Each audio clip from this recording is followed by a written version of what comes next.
Hello, hello, hello.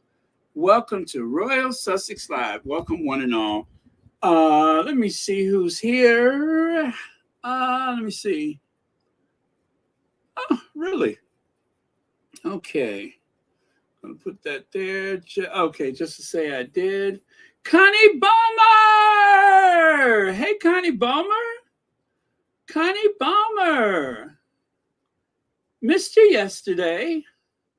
Let me see. And Connie Balmer was here first today. Very nice. Hello, Black Queen, Lydia, Elaine Parker, Marshall, Lucille Cadet, and let me see here. Who else is here? Lydia Washington, Deirdre Monkey, Fancy Fancy. Oh, Fancy wants to say hi to a few people. We could help out with that. Karen M, Vinny Blair. Let me see. Ladybird. Okay. Lorna Williams. Okay, I'm going to scroll all the way back down to the very. Oh, Compton Galley Gal. There you go. All right, very good. All right, so let's get into it. Hopefully, I can be done in an hour today because um, starting this late and going so long like that is not a good fit. You know, when you do that, you lose things along the way. Um, but it's just been such tremendous news days that okay, sorry about that. I am lowering my desk. All right. Hello, Caroline, Mama Jane, Kenitha Ash, Marcy Robbins. Hello, hello. Shirley Kearney, Big Mama is here, 1956. All right, you guys, check it out. Your channel has gotten 16,891 views so far. Your watch time is 3.7 million hours of people watching Royal Sussex. But wait, check this out. 31,980 actually is 985 subscribers. So I tell you what, if you guys would like to see it cross over to 32,000, I just need 15 people who are not subscribed to subscribe. So if you have only ever watched Royal Sussex on television, you know who you are. Please find your cell phone, go to your history. And when you go to the history of your YouTube, you'll see that the last thing you viewed was Royal Sussex. Go there right now and subscribe. Um, it helps out with the algorithm. It certainly lifts my spirit. And yeah, and then that way we'll be that much closer to 100,000 views. If I don't get that play button by the end of the year, I am going to scream. I want that silver play button. You got to have 100,000 subscribers for that. So I don't know how y'all gonna do it, but make sure you have everyone you know subscribe to Royal Sussex, and then that way I can get that play button. All right, so that's what I want for Christmas is that silver play button. Anyway, you guys, thank you so much for everyone who has subscribed. It has been quite the thrilling ride. And if you want to know how Royal Sussex started, I mean, like really, really started, if you go to the homepage for Royal Sussex, you'll find that I have made the what do you call that video? The promotional video is actually the Sussex anniversary video.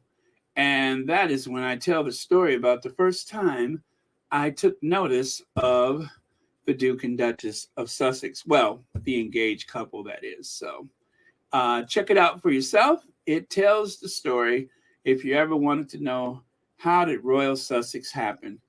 Everything is laid to bear, and it's pretty interesting.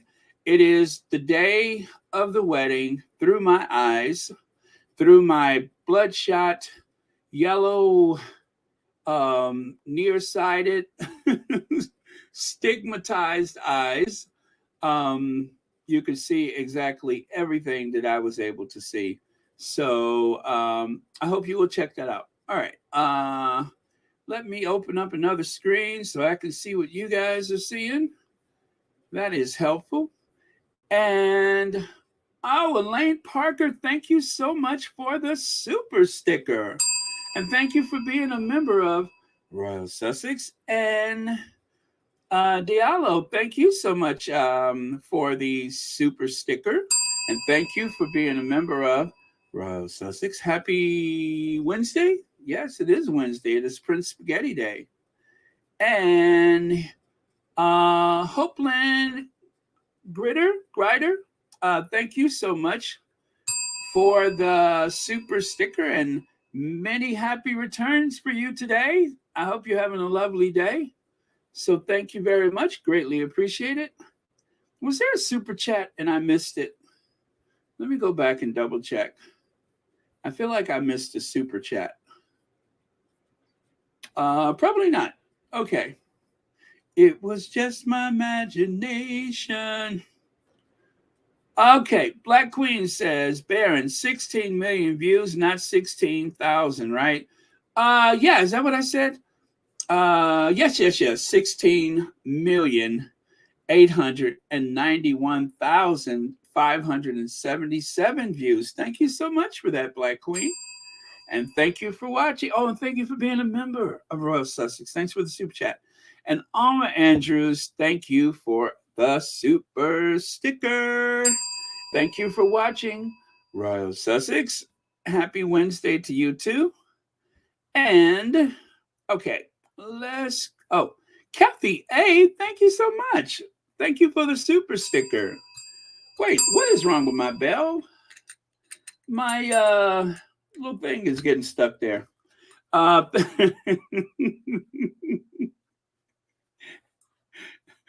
But fortunately, I have an alternative bell thanks to a very kind donation from one of the squatties. So I actually have a backup bell. So thank you so much, Kathy A, and thank you.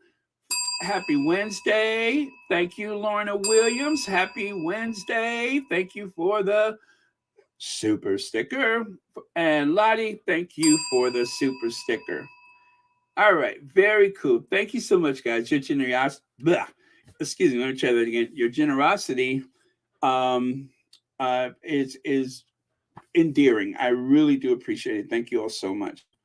Um, let me see here. Okay. All right. So here we go.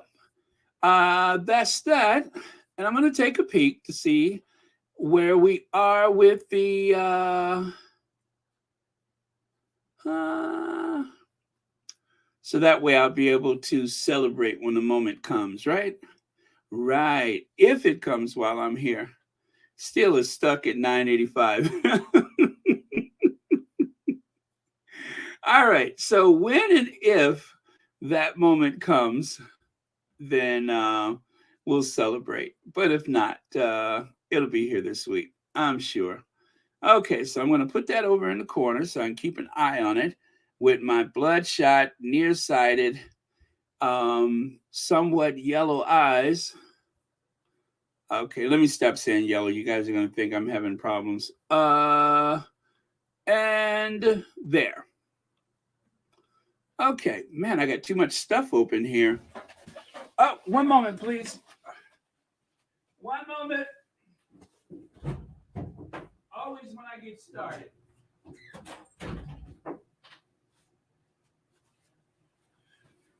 Okay, I'm back.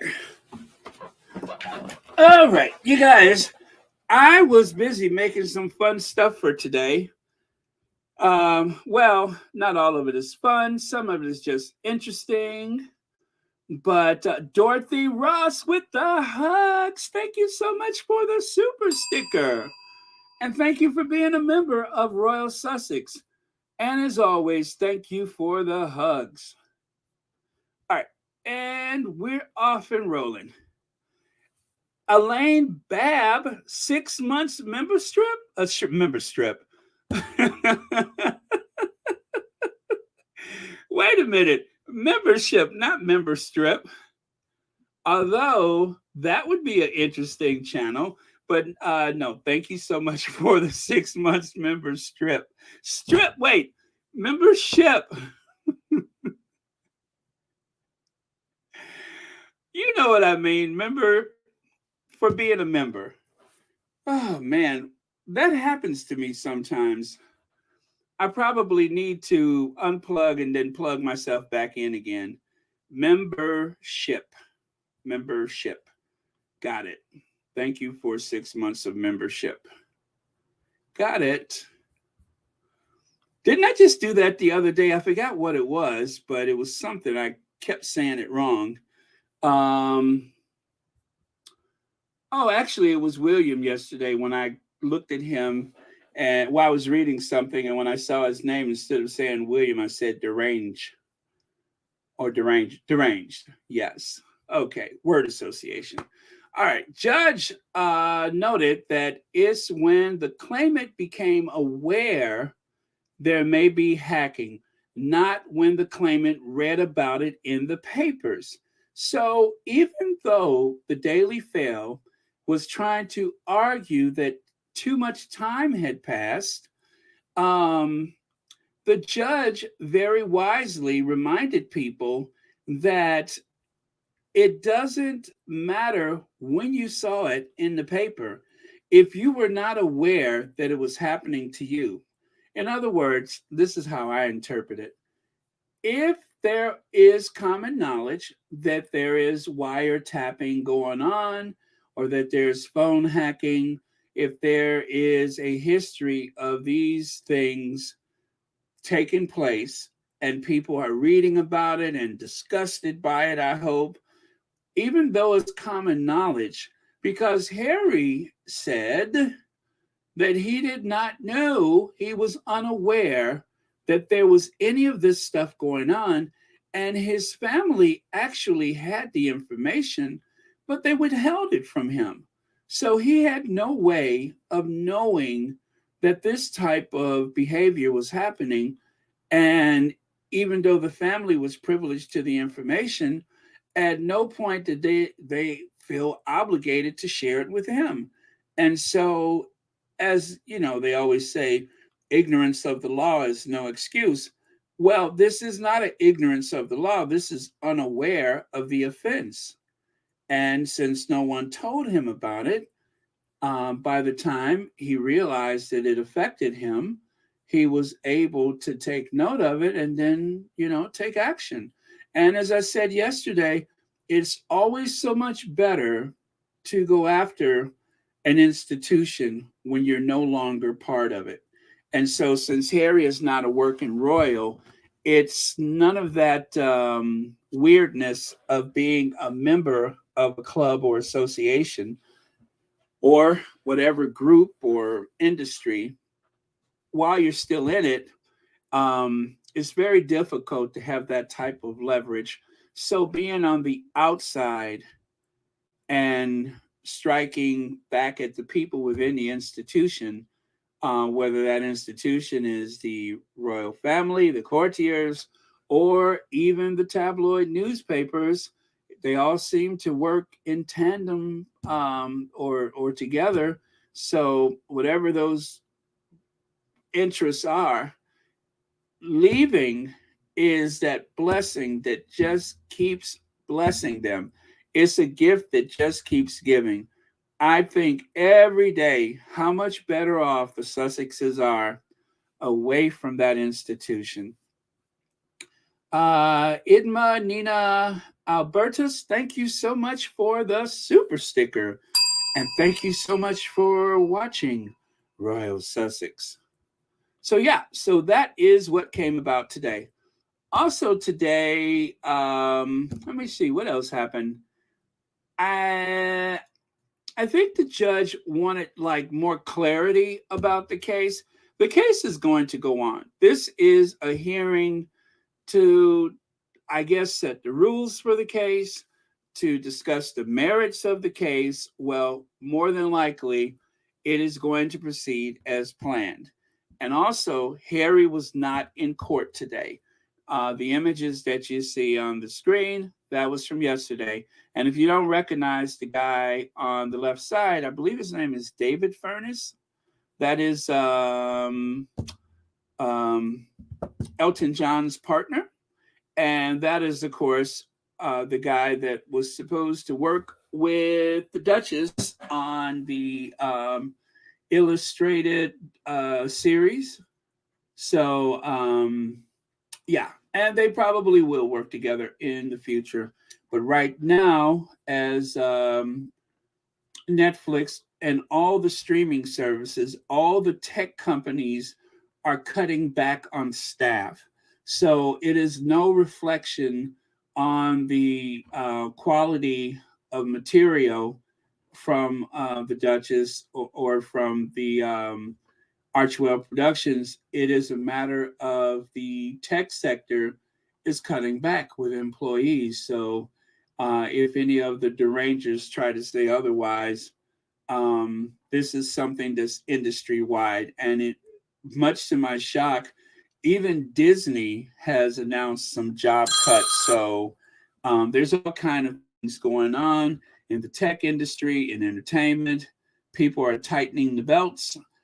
They hired a lot of people. And then, of course, after the global pandemic, they realized that so many positions were somewhat redundant or obsolete. And so a lot of those positions are being dismissed. So it's unfortunate, but there were some people who did not know how to stay on their computer when they were supposed to be working it from home. You know what I mean? They weren't really doing as much, and so they kind of found out they didn't need all those people. Catherine Bryant, thank you so much for the super sticker, and thank you for watching. Royal Sussex, thank you, thank you. So yeah, anyway, but that's who that is. That is Sir Elton John's partner.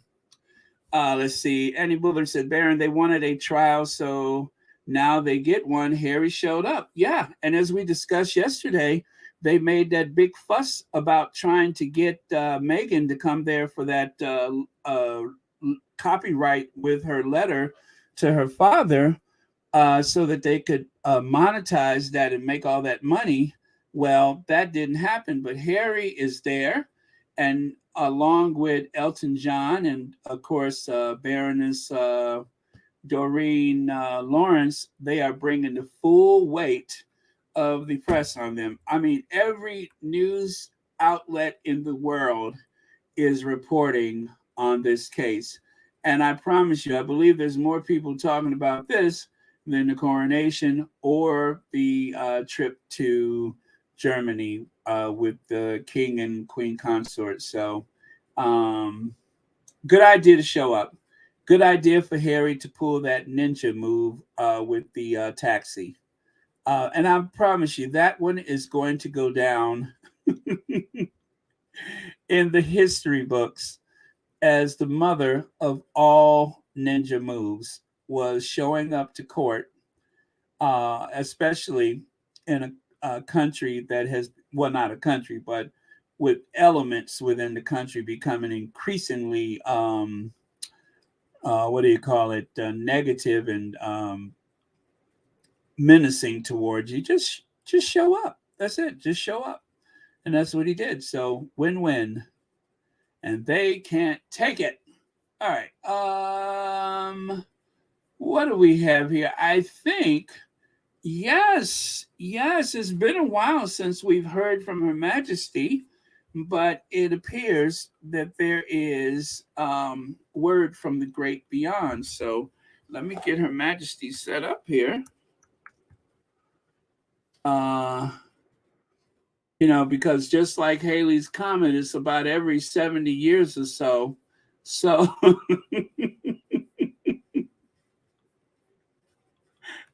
it's about every 70 years or so. So when that does happen, you don't want to miss out. You know what I mean? So here we go.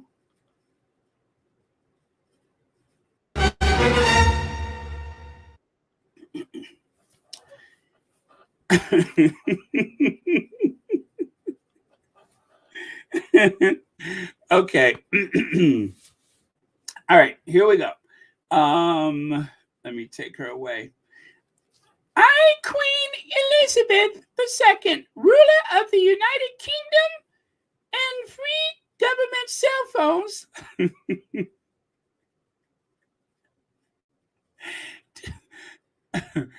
free, do hereby declare the DNA results has that Camilla is really a horse. Sugar cubes anyone.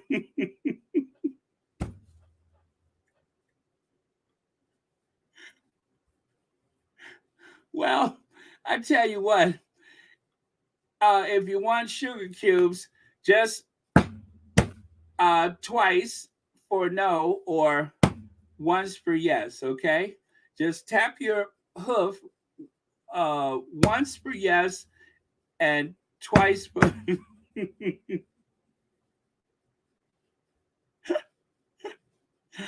Well, thank you, Your Majesty. I really appreciate it. And if you want to talk about 1992 later on, I am here for it. So, and Sean, thank you for communing with Her Majesty because, well, you know, we miss her. So, but thank you so much for that. All right. Oh, let me go on to the next one. Okay, so here's I got this from, I forget which magazine it was from. Maybe it was Town and Country, but this is just a little history prior to 2019 of royals who have actually gone to court, like Princess Diana. Back in 1993, lawyers acted on Diana's behalf, successfully sued the Sunday Mirror and the Daily Mirror, publishing pictures that were secretly taken of the princess exercising in a gym, clad in a leotard and cycling shorts. And then the next one, of course, is how the case was settled. Mirror Group newspaper apologized, and the case was settled before even arriving at court. The newspaper is believed to have paid Diana $1 million, £1 million in legal costs, and donating about £200,000 to a charity. Good for you, Diana. And then, of course, the Duke and Duchess of Cambridge. Now, this one, I am outraged by this. In 2017, Closer magazine published topless pictures of the Duchess of Cambridge on holiday. How the case was settled?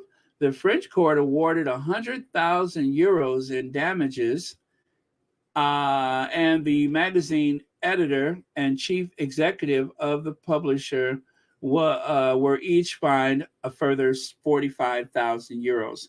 Now, I think that when you consider, it's like this: if it was someone like a Dolly Parton, I would say that that would have been worth that much money.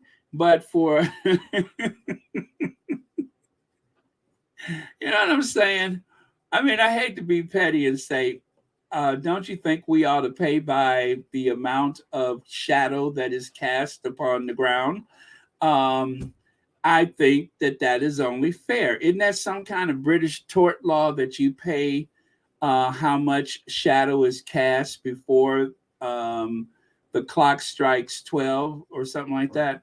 Well, anyway, I just think that was unfair to the publishers of that magazine. I would have at least awarded a third of that amount. But you know, as we are not all created equal, it's just like if that was Pippa. And okay, never mind. But you know what I'm saying. Pippa would have wanted more money because people thought they saw more than what they did. but yeah, okay. So the Queen, back in 1992, the Sun published a text of the Queen's Christmas message 2 days early. How the case was settled, the tabloid expressed its regrets on the front page. I'm sorry, in a front page letter that was uh, punishment for their infringement of copyright. Okay. And then, of course, the Prince of Wales in 2005, Prince Charles sued the Mail on Sunday for publishing an extract of his private journals in which he called Chinese leaders appalling old waxworks. Wow, he got a lot of cheek, doesn't he? The prince claimed that his copyright and confidentiality were breached. Isn't that something? Isn't that something? How the case was settled, the High Court ruled in Charles's favor and dismissed that the publishing such information was in the public interest, as the Mail on Sunday argued. Well, isn't that interesting? Okay. Elaine Babb, thank you so much for the super sticker. And thank you for being a member of Royal Sussex. Isn't that something? So he felt as though he suffered a copyright infringement. Go figure. Go figure. Okay. Now, of course, these are people that obviously are making a living from whatever level of journalism that they're involved in, right? And so by Harry showing up this week, that means that they were able to put food on their table. That means that they were able to pay their fuel bills, etc. So there is an industry around covering the royals, and there is a great deal of money that is made targeting the Duke and Duchess of Sussex. They are the big breadwinners for those people that you see out there. So no matter how much they sit on television and complain and gnash their teeth because they're up all night and all that other stuff, they are making money. I saw what's his name, Hoghead, was talking about the case, although he was limited. The only reason why I watched it is because Tisha, what is her name? Tisha, the lady, the black woman journalist, she was on there, and you know, of course, I felt that tightness in my throat listening to them. Not her, of course, but Pierce Morgan. And he laid bare his case against Harry and Meghan, violating their own privacy, all those tropes that he used. And it's, the thing about the Brexit people is the same thing that you find with the MAGA people. And that is, you can actually dial back the wording so that it actually meets their IQ halfway. Seriously. Newspapers across the United States have dumbed down for years, and mostly because of the rise of the ultra conservatives, the far right wing people, um, you know, people that live in red states that tend to vote against their own interests. Those are the ones. And so, as a consequence of that, it's what they have called the dumbing down of America. Well, I don't see that that's limited to the United States. I think anywhere where you find people who have a limited amount of understanding about other people, then of course that brings forth the fear. And the fear of others is what feeds these ultra right wing conservative groups like the Heritage Foundation. I never dreamed that they would be involved with British politics, but they realize that there are people across the ocean that they can appeal to help bolster their image over here. And so they have that connection. And those same people have connections in Australia and, of course, continental Europe, Scandinavia, Canada, you name it. They have those connections just about any place in the English speaking world in particular. And then any place where there is the fear of others and too many brown people, that is what fuels the beast that you see right there on the screen. So um, that is what sells, is fear. And this is why I tell you guys all the time, please push back away from the computer. Please tune out these things. If you find that it is upsetting you, if you feel like these topics are like draining you, take a big step back. Trust me, it will be here when you come back. But take a big step back for your own well being. Okay, let me move on. So, and there, of course, is Lord Nappyhead. I pray that he is watching his publishing empire whirling around the drain as we speak. I hope that he and his accountants are gathered in a huddle somewhere trying to figure out how in the world can we afford losing this case, because you will lose and you are going to have to pay. This is a big one. You have Elizabeth Hurley, you have Elton John, you have Prince Harry and Doreen Lawrence, among others. So this is a big one. And if they are successful, and I'm sure they will be, then that is going to bring other people forward. So to their success. All right. And right here, Barack Obama was in Australia, or is still in Australia. Rupert Murdoch has fueled polarization of society, Barack Obama says. Former United States president tells Sydney audience that media coverage has helped exacerbate rather, divisions, and that we no longer have a shared story. The former U.S. President Barack Obama has suggested that Rupert Murdoch's media empire has led to a greater polarization in Western society throughout news coverage designed to make people angry and resentful. Isn't that what I just said? And then, of course, take a look on the right side. Biden finds Murdoch's most dangerous man in the world, new book says.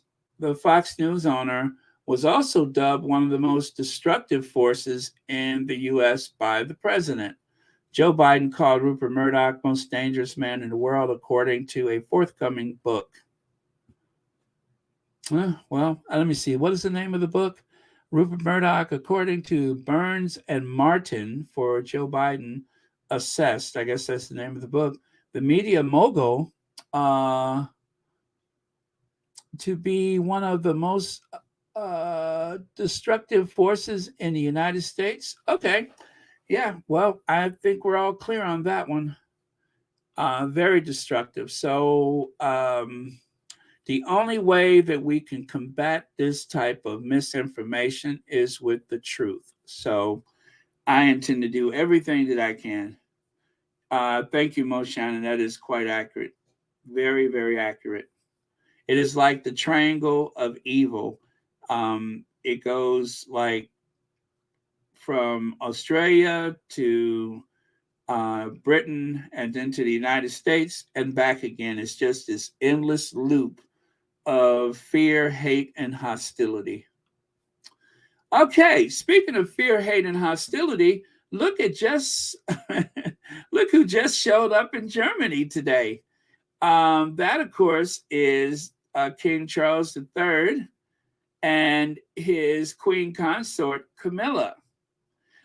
They were escorted by German fighter jets into German airspace. And, well, that was very early in the morning for us here in the West. Well, in the United States. But they've already had a state banquet, I suppose. And so Camilla, well, she steps out the plane with the Joan Collins, Crystal Carrington shoulder pads. 80s, anyone? Hello, this is the 1980s. We'd like those shoulder pads back. As if. Anyway.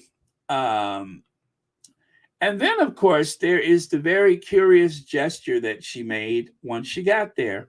Now, if you know, you know, but some people find that rather interesting. What can I say? Trump did that a lot too. It looks like one of those MAGA moves, but not to insinuate that that is what's in her spirit. I'm just saying, someone pointed out that it looked very interesting.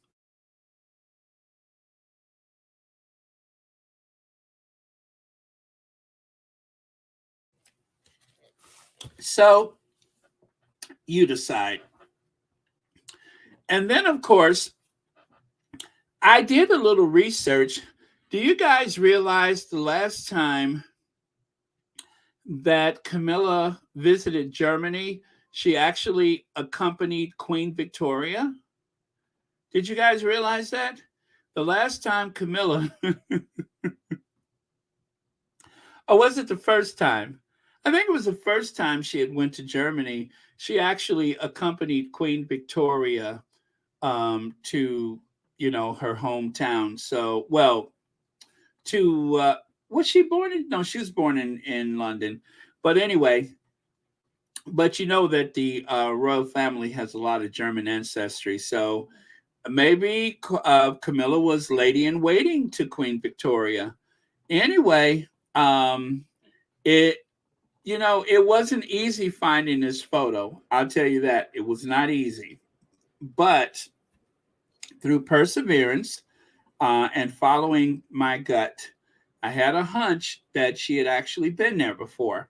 And so there you have it. Camilla's first visit to uh, Germany. And at the time, the Kaiser was still in power. I think Wilhelm II.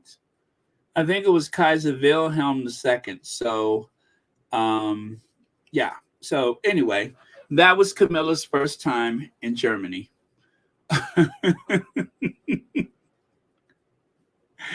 And then, of course, in the midst of all of the warm banks and food banks, homelessness, and of course, the cost of living increase, look who's living high on the hog today.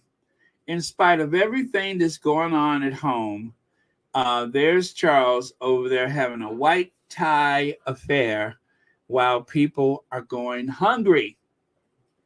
There are at least 1 in 5 are skipping meals these days, and he is living it up. So, such great optics, I believe.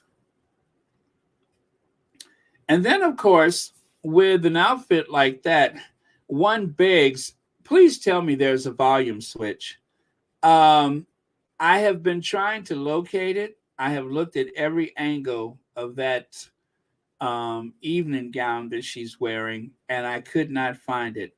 But if you have a trained eye, go ahead and do your best. I believe that I have an image of the volume switch for your consideration. And if we can locate it, then I will send a email over there to Germany to one of the ministers there in the government so that they could, for the sake of everybody's well-being, they can turn down that garish gown that Camilla is wearing.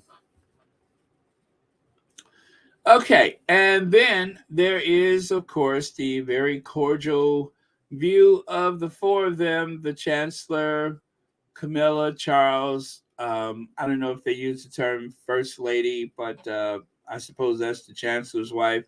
But I noticed that Charles is leaning a lot these days.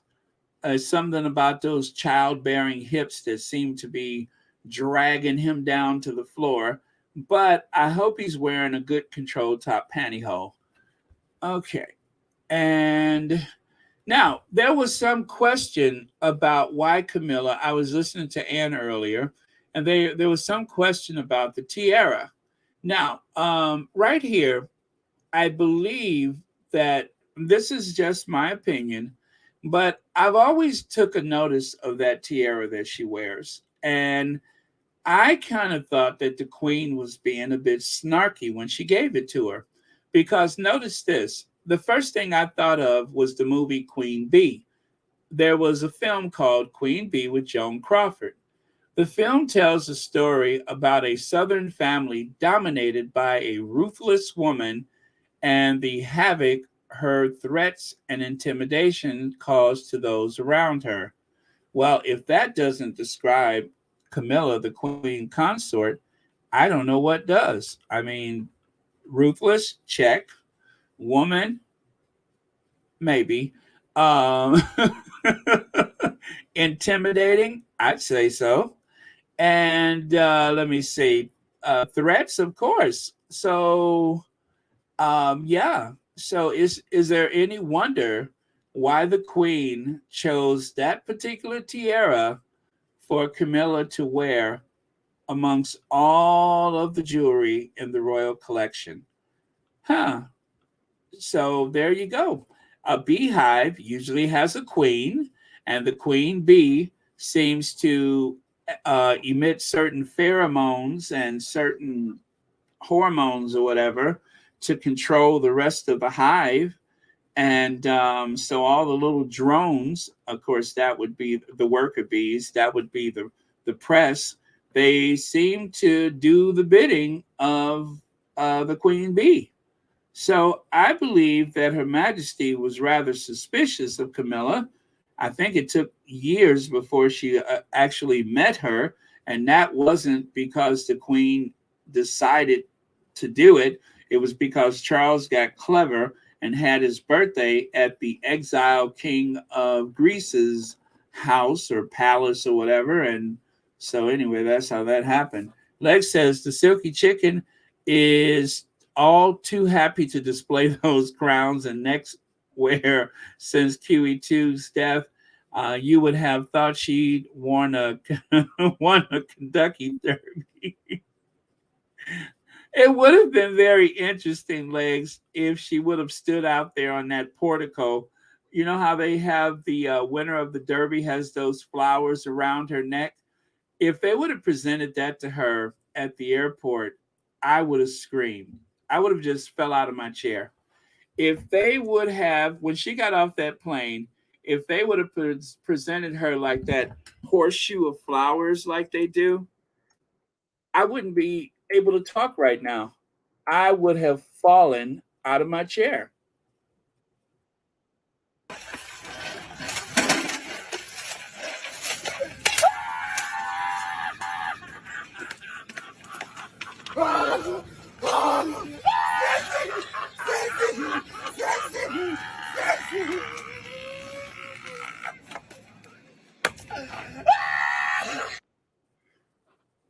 That would have been my reaction to Camilla receiving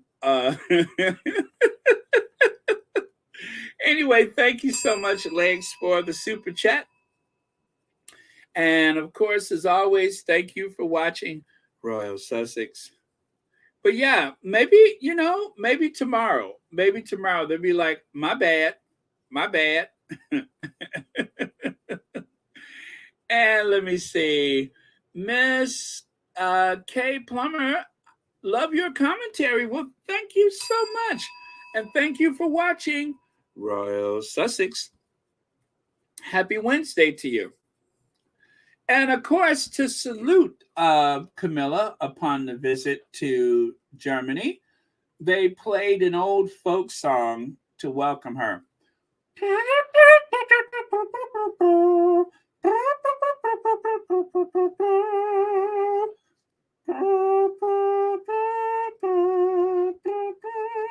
See, that's the fanfare.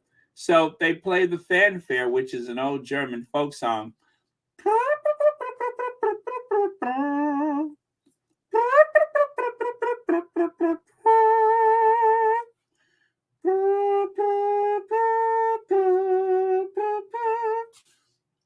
Very nice gesture. I love it. Is one in a Arlington million. I'm sorry, one in a million. Not Arlington million. That's a horse race. Okay, so that is my theory about. You know what, guys? The other thing, let's not forget that Camilla has a very large head. Now, I don't know how much of that mass is her cranial and how much is that Farrah Fawcett hair. So I thought two things were satisfied. The Queen was probably trying to send a message between her and Angela Kelly. They probably were in her dressing room doing some shots one day, some jello shots. And the Queen said, Angela, why don't I give her the honeycomb? And so Angela Kelly went down to the jewelry vault and come upstairs with that honeycomb thing, and then that's what she presented to Camilla. Wear this. And so that's what Camilla has been wearing all these years. Now, Camilla thought it was a very kind and sweet gesture. She didn't know that the Queen was, trying to. Well, anyway, you guys, do you remember? I thought about this today too. This is what I was working on. Do you guys remember when Camilla tried to lean in and give the Queen a little kiss on her cheek? Now, the Queen had finally accepted Camilla, right? Charles had tricked the Queen into meeting her at the King of Greece's birthday party. And so Camilla thought, okay, we're there. This was the Queen's reaction. This was the Queen's reaction.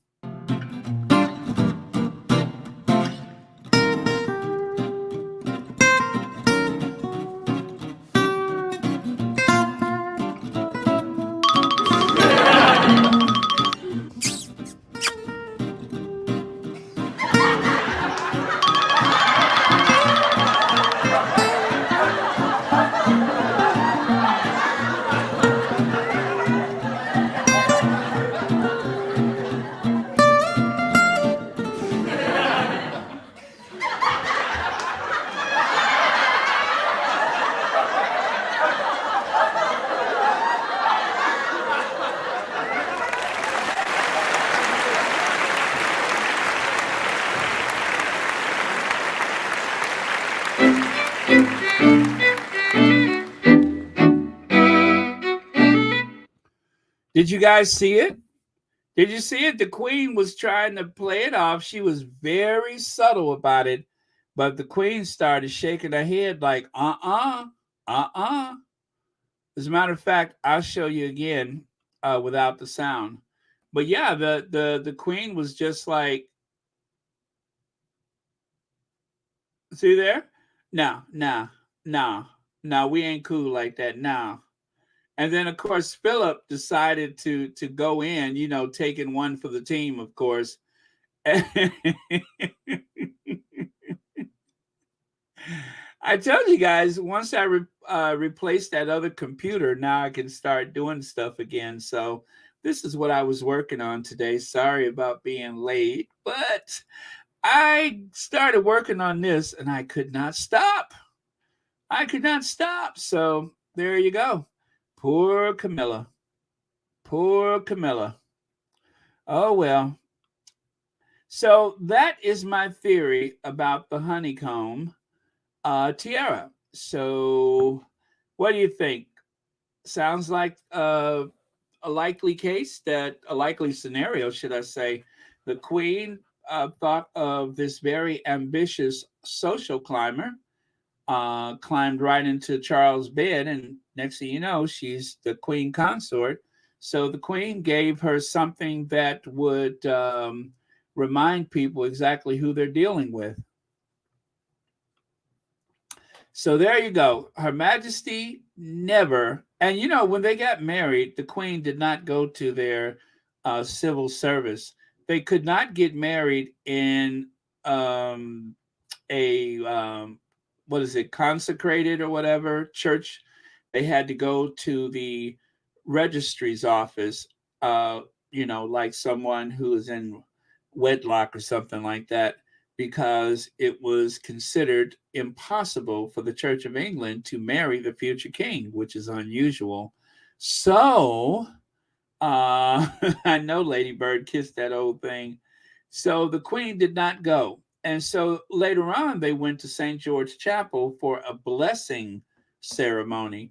Isn't that something? The way that they say, oh no, Harry and Meghan were not married 3 days before the wedding, even though for an American, that's a tradition to have a private ceremony to exchange your vows. But the official wedding day is the day that is scheduled and planned with friends and family. And so that is exactly what happened. That was part of an American tradition. But of course, the tabloid press tried to use that as some type of weapon against the Sussexes, and but Americans understand. And of course, the other day, one of the squatties decided to point out that Camilla bears a striking resemblance to Rod Stewart. And I was just like, I see it. I see it. But I also noticed that she bears a striking resemblance to Ernest Borgnine. Ernest Borgnine. So,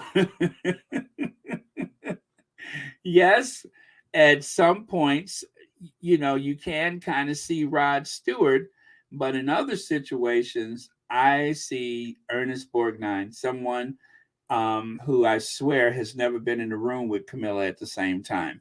So I'm going to say that there's more of a resemblance to the actor Ernest Borgnine. You guys, today was a very, very special day for the vice president. Oh, let me see what Leg says here. Let me go back there for a second. Her designer from Hunger Games. Oh boy, her designer from the Hunger Games, not China. Is it China or yeah, I think it's China, right? But the Hunger Games. Let's go back to that dress though. Please, let's go back there. This, this, this. Out of all the things that she could have worn, what's so bad about this is that the medals, the ribbons, all of that stuff is lost in that design. Whoever is dressing her do not like her. Um Everything is lost. You just don't do that. If you have something that has a lot of detail, you want to put it on a pattern that is bland or just, monochromatic or something, but you don't want to, well, it's too busy. It's too busy. That's why I was trying to find the volume switch so that we could turn it down. That is too loud. Okay, and thank you, Legs, for the super chat. Now,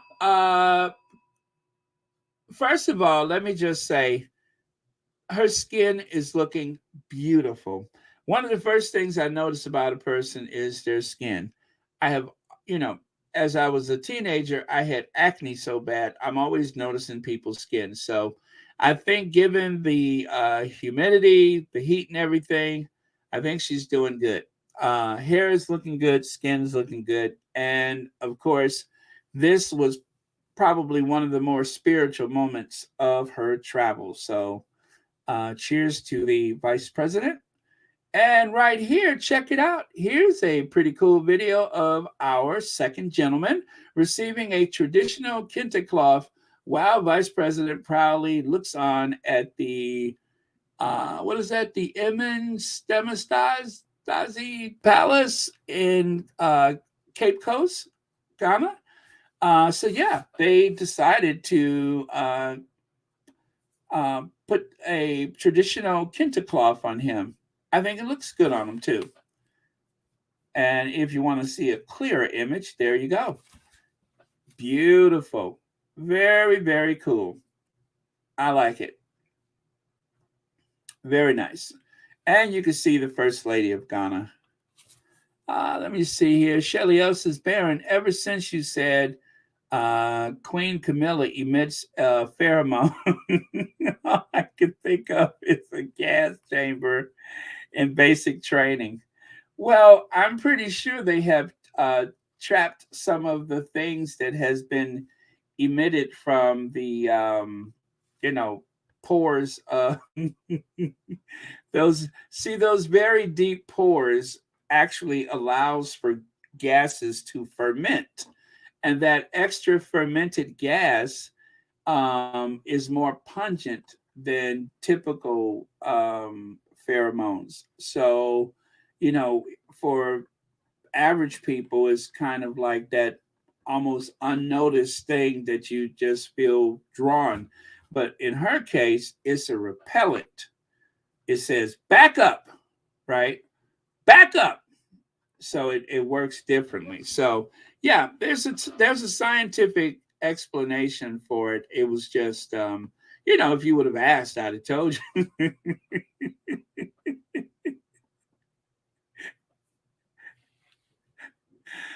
Oh man. Okay, so thank you so much for your super chat and thank you for watching Royal Sussex. All right, and of course, a visit to the castle, which was the last place that so many people of African descent had seen before they were loaded on ships and taken to the New World. And of course, that is very emotional. Kamala Harris. And then, of course, Kamala had an evening. I don't suppose you would call it a state dinner, but anyway, would that only be for the president? I'm not sure. But let's say if it was a state dinner, very cool. Beautiful gown. I don't know what flower that is. Is that an orchid or a tiger lily? Looks like a tiger lily to me, but very, very beautiful cape dress. Perfect. And the first lady looks lovely as well. Now, see, if Camilla had wore something like that on the top, then she could have put those trinkets on there and it would have had a nice background. But putting it on all of that sketchy looking stuff she had looked miserable. And of course, this is Kamala Harris at the American Embassy in Ghana. Um, nice visit to the American Embassy. Power suit and all. And of course, you guys, um, Kamala Harris found time to get back together with the boys and do a little number while she was there. Do you guys remember that band? It was called Kamala Harris and the Pips. Do you guys remember that? Kamala Harris and the Pips. Midnight Plane to Ghana. DC proved too much for the girl. Too much for the girl. She couldn't take it. So she's leaving a life she's come to know. She said she's going. She said she's going back to find. Going back to find. Ooh, what's left of the roots in Africa. The world they left behind not so long ago. She's leaving, leaving on the midnight plane to Ghana, leaving on the midnight plane. Woohoo! I'd rather live in this world than live without you in my world. Here's and highs and long. She's got to go. She's got to go. Hey, she's got to go. She's got to go. Ladies and gentlemen, that was Kamala Harris and the Pips. So, if you guys go to, let me see, try C-SPAN. You might be able to catch her number on C-SPAN. But yeah, so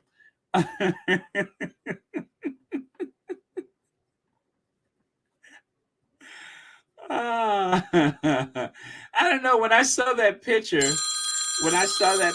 I was just like Kamala Harris and the Pips. So there you go. But no, actually, it love that Kamala Harris has several HBCU presidents with her on a Africa tour. Presidents from Morgan State, Howard, and Clark Atlanta universities featured in photo with vice presidents. So that's who that is. Those are university presidents. And of course, by day, at night is Kamala Harris and the Pips. So anyway, go to C-SPAN and you might see their number. And then, of course, tonight, this happened about 2 hours ago, a jubilant welcome for Vice President Kamala Harris in Dar es Salaam on Wednesday night. Dozens of women greeters, that is, wore T-shirts with Harris' photo and skirts with pictures of Tanzania's first woman president, Samia Suluhu Hassan. So there you go. The vice president is on the T-shirts, and on their skirts, you can see the first woman president of Tanzania. So very, very cool. I'm looking forward to more photos.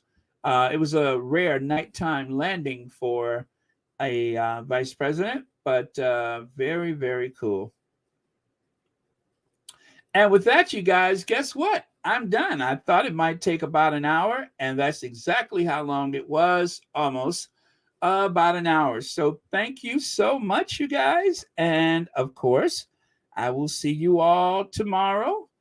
But in the meantime, I got to go. I got to go. I got to go. Hey, I got to go. My world, his world, our world, mine and his alone.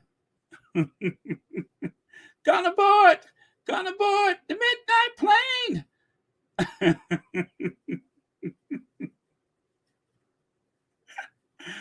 Oh man. Okay, so let's check and see if we made it. What is the count? It's just stuck at 985. Oh well, maybe tomorrow. Maybe tomorrow. Maybe I'll take a midnight plane to Ghana. Leaving on the midnight plane. Okay, you guys, thank you so much. And I am going to cue the Ginger Avenger and get out of here. Let me see here. And of course, always a good night to our queens. Where are our queens?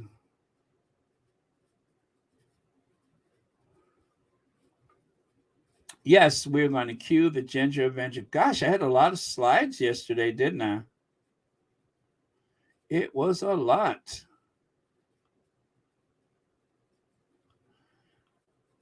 You ain't nothing but a hound dog, just snooping at the door. Boom, boom, boom, boom. You ain't nothing but a hound dog, been snooping at my door.